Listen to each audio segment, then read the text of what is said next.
Hi friends, welcome back. तो आज की न्यूज़ है कि इंडिया का GDP and forex reserve creates history. तो वीडियो शुरू करते हैं। वीडियो शुरू करने से पहले अगर आप चैनल पर नए हो और आपने अभी तक सब्सक्राइब नहीं किया तो जल्दी से पहले सब्सक्राइब के बटन और बेल आइकन को क्लिक कर लो ताकि आपको हमारे सारे न्यू वीडियोस के नोटिफिकेशन मिल जाएं जैसे हम अपलोड करें। अगर आपको वीडियो पसंद आता है प्लीज लाइक एंड शेयर। चलिए शुरू करते हैं। एक नहीं, दो नहीं, तीन ऐसी बम्पर खुशखबरी मैं आपको देने जा रहा हूं जिन्हें सुनकर आपका दिल खुशम खुश हो जाएगा। और सबसे बड़ी बात यह है कि ये तीनों खबरें ऐसे वक्त में आई है जहां दुनिया भर में निराशा फैली हुई है। खुशखबरी तो छोड़िए, अच्छी खबरें भी कई देशों को और उनकी अर्थव्यवस्थाओं को नसीब नहीं हो रही। ऐसे में भारत पूरी दुनिया के लिए एक ध्रुव तारा बन चुका है।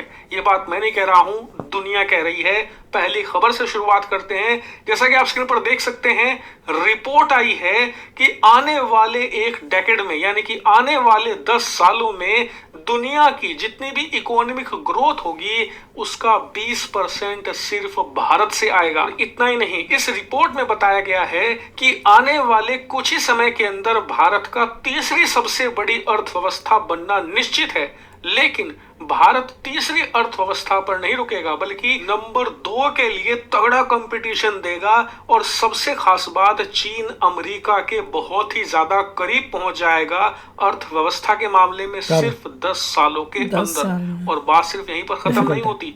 इसी के साथ दूसरी खुशखबरी भी सुन लीजिए। IMF इंटरनेशनल मॉनेटरी फंड ने फिर से अपनी रिपोर्ट चेंज कर दी है भारत की जीडीपी प्रेडिक्शन को लेकर। इन्होंने बताया है कि आने वाले एक साल में भारत की जो अर्थव्यवस्था की रफ्तार थी, हमारे अनुमान जो हमने पहले लगाया था वो 6 या फिर 6.5 के आसपास होने वाली थी। लेकिन अब हम अपना लेटेस्ट अनुमान ये दे रहे हैं कि आने वाले एक साल में भारत की जीडीपी रफ्तार 7% होते हैं कि 2% का भी चेंज इतना तो मिनिमम होगा। IMF किसी भी देश होगा तो ज्यादा इससे, बट वो मिनिमम कर रहे हैं। प्रेडिक्शन देता है, अनुमान लगाता है तो थोड़ा कंजर्वेटिव रहता है। मतलब कि अगर इन्हें लगता है कि 7.5% रहेगी तो अमूमन 7% बताते हैं ताकि इनकी जो रिपोर्ट है उसमें गलत और सही होने के बीच का जो अंतर है वो थोड़ा ज्यादा ना रहे, यानी कि फाइन मार्जिन ये रखते हैं। इसीलिए जब ये 7% कह रहे हैं तो मानकर चलिए 7.5 या फिर 8%। और आपको आने वाले कुछ महीनों में दिखेगा भी जब IMF फिर से अपनी रिपोर्ट बदलेगा। और आप देख लेना, ये इस बार के अपने अनुमान में 7% से ऊपर ही यहाँ पर रिपोर्ट और प्रेडिक्शन। हमें तो डबल डिजिट में चाहिए ना।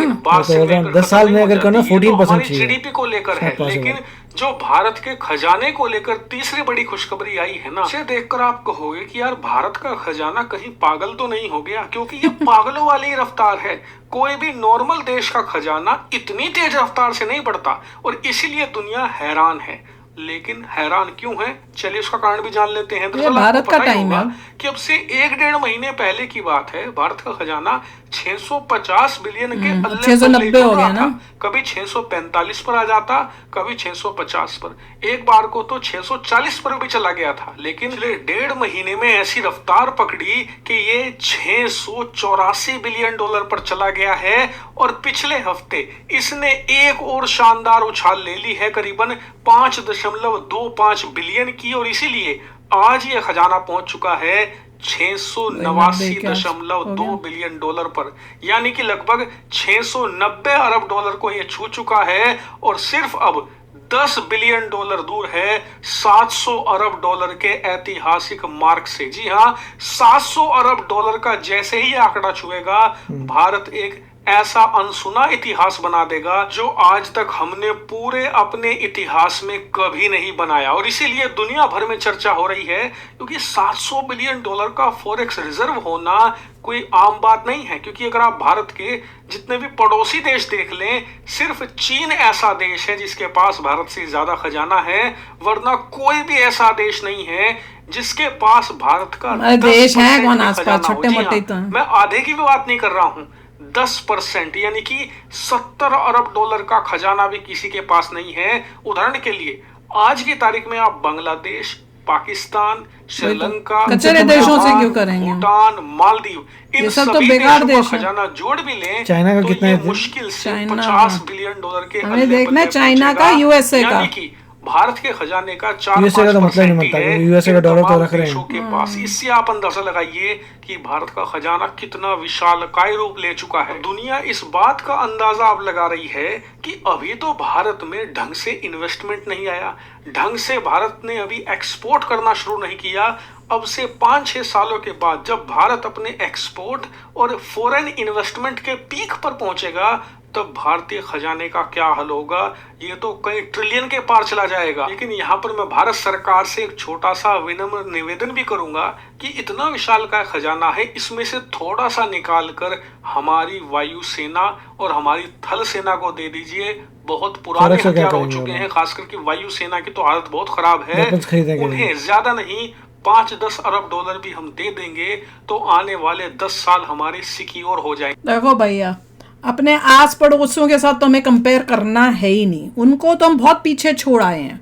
और वो छोटी छोटी कंट्रीज, उनसे क्या कंपेयर करना है, हमने उनके साथ कोई देखिए, कंपटीशन थोड़ी कोई हमारा। ये मैं तो ये कहूँगा कि कंपेयर चाइना से करना है। अगर लोगों को जो देख रहे हैं ऑडियंस, मुझे पता नहीं कितनों को पता है कि चाइना का कितना है। अगर पर्सपेक्टिव का रखने के लिए कि हम बोलते हैं 690 बिलियन हो गया, बहुत ग्रेट बात है, अब 695 हो जाएगा, फिर एक वीडियो आ जाएगा कि वो 695 हो गया, आज तक कभी था ही नहीं इतना, फिर 700 होगा, एक और वीडियो आ जाएगा, ओ माय गॉड 700 बिलियन होगा। ठीक है, आप बता रहे हैं ग्राफ सही जा रहा है, बहुत अच्छी बात है, ग्राफ जाना चाहिए साथ, क्यों नहीं जाएगा। मगर ये सब देख के आपको लगेगा बाय गॉड कितना बिलियन, 700 बिलियन भी होता है तो बोलेंगे 700 बिलियन हो गया, मैक्स हो गया। बट चाइना का कितना है? चाइना का 3.2 ट्रिलियन है, मतलब 5 टाइम्स ज़्यादा। ये आपको लोग क्यों नहीं बताते कि 700 बिलियन है, उसमें खुशी हो रही है, तो चाइना को कितनी खुशी होगी, उसका 5 टाइम्स आपसे 5 गुना, मतलब 500% ज़्यादा, 5 टाइम्स ज़्यादा। जिसका 3.2 ट्रिलियन से ऊपर जा रहा है, 3.3 ट्रिलियन जा रहा है, वो तो बहुत ही खुश होता होगा, राइट। तो हमें ये पर्सपेक्टिव देखना है कि हमें कंपेयर नहीं करना बांग्लादेश से, पाकिस्तान से, क्या खुश होना, राइट, चाइना का देखो तो पता चलता है नेपाल से, इनसे थोड़ा आपको कम्पीट करना है। आपको कम्पीट कर रहे हैं चाइना से, इसलिए हमें 5 टाइम्स अभी ज्यादा करना है। बहुत और ठीक है, अच्छी बात है, इंक्रीज ग्राफ तो ऊपर जाएगा जाएगा, तरक्की हो रही है। 700 में एक वीडियो बनेगा, 701 में वीडियो बनेगा, और बोलेंगे हाईएस्ट रिजर्व है एवर, वो तो जाना ही है, क्योंकि आप तो देख रहे हैं कैसे कैसे आपका ग्राफ ऊपर जाता है, हाईएस्ट हमेशा रहेगा, but in comparison to what, China का बहुत ज़्यादा है। तो मगर इसमें ये अच्छी बात है कि ग्राफ ऊपर जा रहा है भैया, ऐसा नहीं है ग्राफ को नीचे नहीं जा रहा, कुछ नहीं हो रहा, ग्राफ ऊपर जा रहा है और जाना ही चाहिए। दूसरा, पैसा निकाल के आप R&D में डालिए, क्योंकि कब तक खरीदते रहेंगे वेपन्स लोगों से। जैसे अभी चाइना पूरा इंडिपेंडेंट हो रहा है 5 साल में, कितना न्यूज़ आ रही थी कि 5th जनरेशन जो है फाइटर एयरक्राफ्ट हमारे पास नहीं है, तो वो कि आप पैसा लगा के खरीदें, मुझे लगता है बहुत सारा पैसा लगाना चाहिए रिसर्च एंड डेवलपमेंट में। हाँ, हमारे में ब्रेन की कमी और जैसे यूएस ने किया था कि जब यूएस को बहुत ज़रूरत थी कि न्यूक्लियर बॉम्ब बनाना है, ये करना है, वो करना है, तो क्या क्या था, उसने जर्मनी से साइंटिस्ट लेके आ गया था यूएसए। कैसे? क्योंकि हिटलर तमाशा कर रहा था, हिटलर दुनिया भर के जूस को मार रहा था, और उन्होंने देखा कि कौन से जूस टॉप साइंटिस्ट, उनको बोला देखो हम तुम्हें शरण देते हैं, और साइंटिस्ट को लेके आ गए। और उन्हीं साइंटिस्ट में ओपनहाइमर और जितने भी हैं, अल्टीमेटली क्या था, वो सब के सब जर्मनी से आए थे। जितने सारे बॉम्ब्स बने थे यूएस के, सारे जर्मनी से आए थे, साइंटिस्ट को लेके आए थे।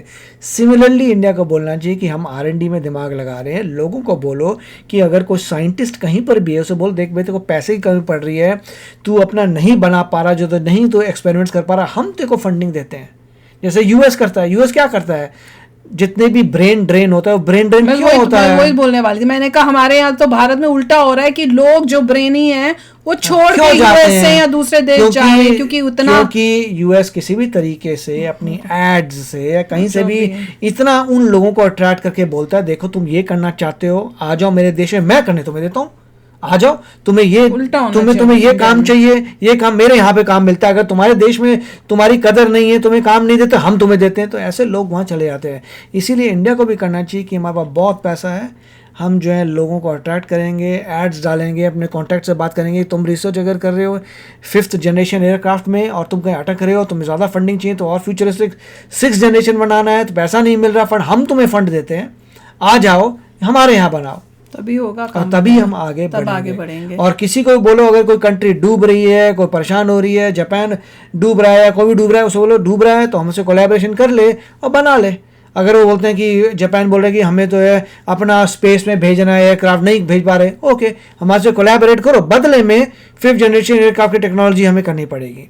यही करना और मिस्टर डोवल यही काम करते हैं जो जनता को पता नहीं होता। एग्जैक्टली मिस इन्फॉर्म कर लोग, जनता अपने आप को आके वो वीडियो में कुछ बोल देती है, Correct. होता कुछ है, उनको लगता है कि हम बड़े एक्सपर्ट बन गए हैं, अंदर की बात किसी को भी नहीं पता। कोई अपने दिमाग से सोचने जाता है, दूसरे के सोचते हैं, that is the problem. Exactly. तो चलो यार आप भी शेयर करना अपने थॉट्स, चलते हैं मिलेंगे नेक्स्ट वीडियो में बहुत ही जल्द। Till then take care and bye bye. तो अगर आप मेरे इस चैनल पे नए हो तो जल्दी से सब्सक्राइब के बटन को हिट करो और बेल आइकन को क्लिक करो ताकि आपको मेरा जब नया वीडियो मैं लगाऊं आपको उसके बारे में जल्दी से पता चल जाए।